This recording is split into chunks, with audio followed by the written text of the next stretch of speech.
Salut à tous, c'est Roméo de Merci Japon, j'espère que vous allez bien. Bienvenue dans cette nouvelle vidéo. Aujourd'hui, on va parler du fait que ça fait déjà 2 ans que je suis à Taïwan. Aujourd'hui, j'ai ressorti le micro externe parce que dites-vous que justement, il y a beaucoup de bruit à cause des voitures et qu'on est dans la rue. Et du coup, je vais venir ici, à Greek Yogurt. Ça a l'air super bon. J'attends un pote pour tester, pour voir ce que ça donne. Et depuis le temps que je voulais tester, ça a l'air pas mal. J'attends et dès qu'il arrive, on va tester ça. Et juste à côté, là, il y a un truc qui fait des... C'est comme des bubble tea, mais de Thaïlande.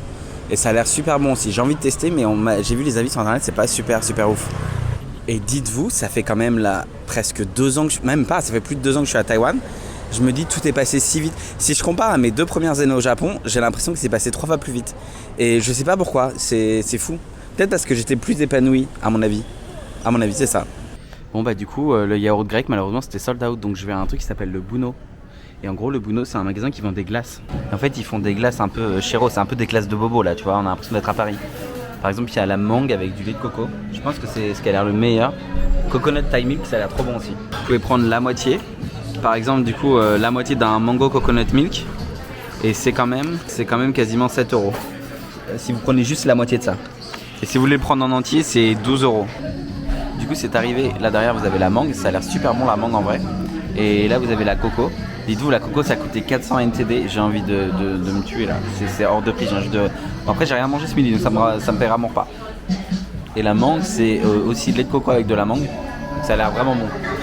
Bon du coup je viens de finir directement de manger la glace, c'était pas incroyable, c'était extrêmement cher. Passons. Ce que je vais faire, c'est que je vais me balader un petit peu. J'ai sorti le micro, donc normalement ça devrait être un peu mieux le son. Et surtout que je suis dans la rue, donc il y a plein de voitures qui passent, etc. Mais je voulais me dire, allez, on se balade ensemble. Et puis du coup, je vous raconte un petit peu ma vie. Alors attendez, hop. Parce qu'en plus à Taïwan, la circulation c'est un peu dangereux. Il existe au sol des trucs comme ça en fait. Mais c'est des passages piétons. Enfin en tout cas, c'est là où on peut marcher sur le côté. Mais il y a plein de fois où les voitures carrément passent dessus et tout. Ils en ont rien à foutre. Ça fait 2 ans que je suis arrivé à Taïwan. Il faut savoir que Taïwan, pour moi, c'était un objectif, c'était comme un rêve. Parce que j'ai déménagé au Japon il y a 6 ans. Il y a 6 ans déjà. Un peu moins de 6 ans. Et en gros, en déménageant au Japon, mon objectif, c'était juste de voyager en Asie. Et puis en fait, un jour, je suis arrivé à Taïwan. C'était pour des vacances de quelques jours, pour 5 jours de vacances. Et j'ai adoré. Et je me suis dit, mais je ne sais pas pourquoi, dans le futur, je vivrai dans ce pays. Impossible de vous expliquer pourquoi. Je m'étais vraiment dit, dans le futur, je vivrai dans ce pays. Une fois que le côté un petit peu fun du voyage est passé et c'est terminé, j'avais gardé cette idée-là dans ma tête. Et puis finalement, j'ai trouvé un nouveau job au Japon et puis je suis resté. Et puis bon, la vie fait qu'à un moment donné, vous vous en doutez, vous passez à autre chose, quoi. Enfin, je pense que ça, il y a plein de choses qui font que. Et puis, eh bien, il y a 2 ans, un peu plus de 2 ans, on me propose un travail et donc je décide de déménager à Taïwan. Et c'est là où j'ai pu déménager ici. Alors évidemment, c'est assez proche du Japon. En termes de distance, en termes de culture, il y a plein de points communs, mais il y a aussi beaucoup de différences. Moi, personnellement, je vous avoue que Taïwan, c'était aussi un moyen peut-être de commencer à être dans un pays où je me sens plus à ma place. Je vous mets une vidéo en description où j'expliquais assez bien le fait que je me sentais pas forcément à ma place au Japon.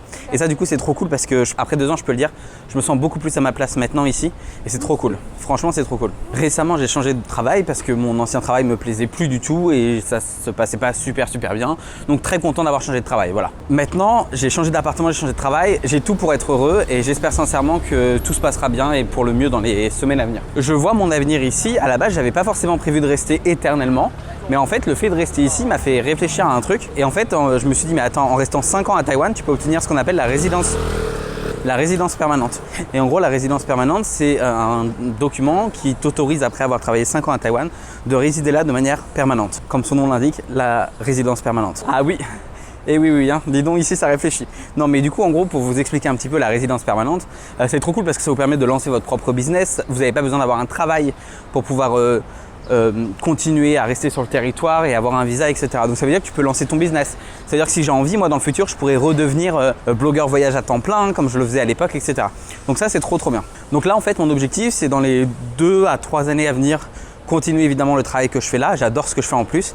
Et une fois que ça se sera passé, pourquoi pas en réalité essayer de créer un petit business ici ou de rester ici. Je suis un peu ouvert à tout en vrai. Je me fixe pas du tout de limites.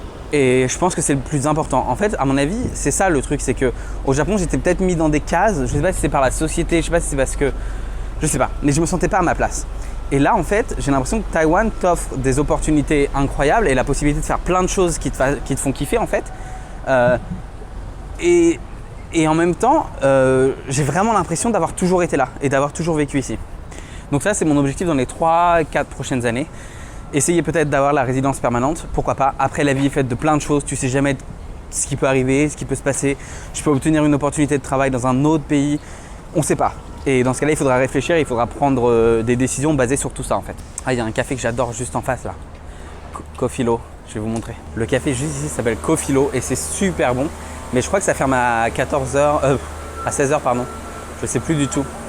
En plus, il y a des travaux, donc je vais peut-être changer de direction. Et attendez, je vais peut-être aussi aller chercher après un... Ouais, ça m'a l'air d'être fermé, il n'y a plus personne. En tout cas, c'est super bon. Je vais aller chercher une boisson. Parce que j'ai soif là. C'est trop bon, c'est mon thé japonais préféré. Bon voilà, du coup je me suis posé à 7-Eleven, mais sauf que je sais pas si vous allez m'entendre parce qu'il y a des camions de travaux en face. Il y a une grosse clim. J'ai pris mon thé. Ce thé là, il est incroyable, il est trop bon. Bon par contre, l'étiquette est complètement déchirée. Elle était déjà déchirée, mais je me suis dit qu'en fait si je prenais pas ce thé, personne n'allait le prendre. Il allait finir peut-être à la poubelle. En gros, pour vous raconter, donc du coup là, je vais continuer la conversation. Je pense que en fait, Taïwan, je ne me voyais pas forcément rester là plusieurs années. Et plus ça va, et plus je me dis qu'en fait, pourquoi pas. Vraiment, je me vois rester là pas mal d'années. Et en même temps, là, dans mon métier actuel et dans ma nouvelle entreprise, ça se passe trop bien, les gens sont trop gentils, je suis hyper heureux de bosser là-bas. Donc pour le moment, j'ai rien à dire. Le seul truc, c'est que c'est assez intense quand même. Je suis très fatigué. J'ai plein de blogs. Je sais pas si vous le savez, mais j'ai une dizaine de blogs, donc plusieurs sur des pays d'Asie, etc. Donc je donne aussi des cours parfois à des étudiants en France. Et en fait, en gros, je donne des cours à des étudiants en France. Je suis blogueur. Je travaille à temps plein et je fais en plus des vidéos YouTube. Et en fait, on dirait pas comme ça, mais même une vidéo YouTube par semaine, c'est minimum 5-6 heures. Mais 5-6 heures, c'est 5-6 heures que je pourrais prendre pour me reposer ou quoi que ce soit.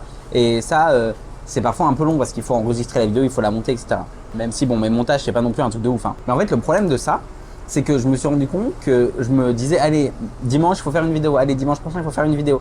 Et en fait, à bout d'un moment, je rentre dans un cercle où je fais des activités pour aller faire des vidéos et en fait, je me dis, est-ce que je kiffe vraiment ? J'adore faire des vidéos YouTube, c'est vraiment un des trucs que je préfère. J'adore écrire des articles de blog, mais je pense que faire des vidéos YouTube, c'est encore au-dessus. Je sais pas pourquoi. Je pense que c'est un espèce de journal de bord, vous voyez, et que je garde rien que pour moi, mais que je partage quand même aux gens. Et en fait, ce journal de bord, il est trop cool parce que il me permet, entre guillemets, de garder des souvenirs de toute ma vie. Et si je regarde ma chaîne YouTube, ouais, il y a des vidéos, la qualité est super mauvaise et tout, mais je suis trop content. Parce que je partage mes émotions, je partage mes activités, je partage ma vie en fait. Et ça, c'est trop important. Dans 10-15 ans, quand je vais regarder derrière moi et que je vais voir tout ce que j'ai fait, toutes les vidéos de ma chaîne YouTube, il y a plus de 200 vidéos quand même, je vais me dire putain, c'était incroyable. Du coup, je reprends en filmant avec mon iPhone parce que justement, j'ai eu un problème avec ma caméra.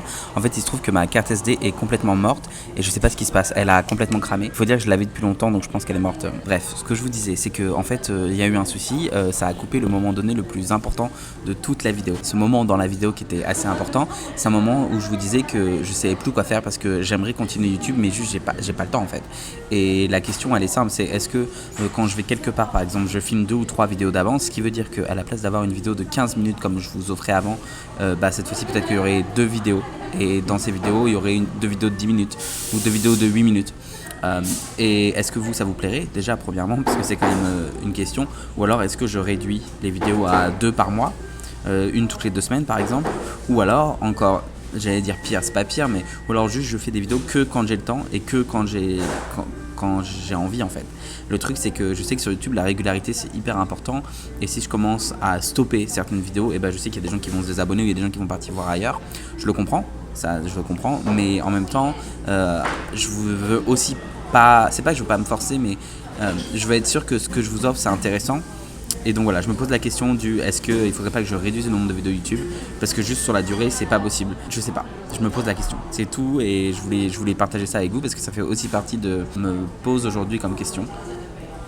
En fait, à un moment donné, il faut choisir et il est évident que entre mes blogs, etc., je continuerai toujours un peu plus les blogs parce que les blogs, c'est quelque chose que je fais depuis que je suis tout gamin, depuis que je suis super jeune et c'est un truc que j'adore. Par contre, évidemment, je peux pas tout faire en même temps avec les vidéos et tout. Bah, voilà, je voulais vous le dire et à voir comment on fait, parce que YouTube c'est vraiment un passe-temps, c'est pas mon métier. Du coup, c'est difficile d'y passer plus de temps en fait, tout simplement. À un moment donné, il faut que je fasse des choix et voilà. En tout cas, j'espère que cette petite discussion vous aura plu. Si jamais vous avez aimé, n'hésitez pas à liker, commenter, partager et à vous abonner si ce n'est pas toujours fait. Et moi, je vous dis à très bientôt pour une nouvelle vidéo. Prenez soin de vous et désolé pour la lumière là, c'est... Bye.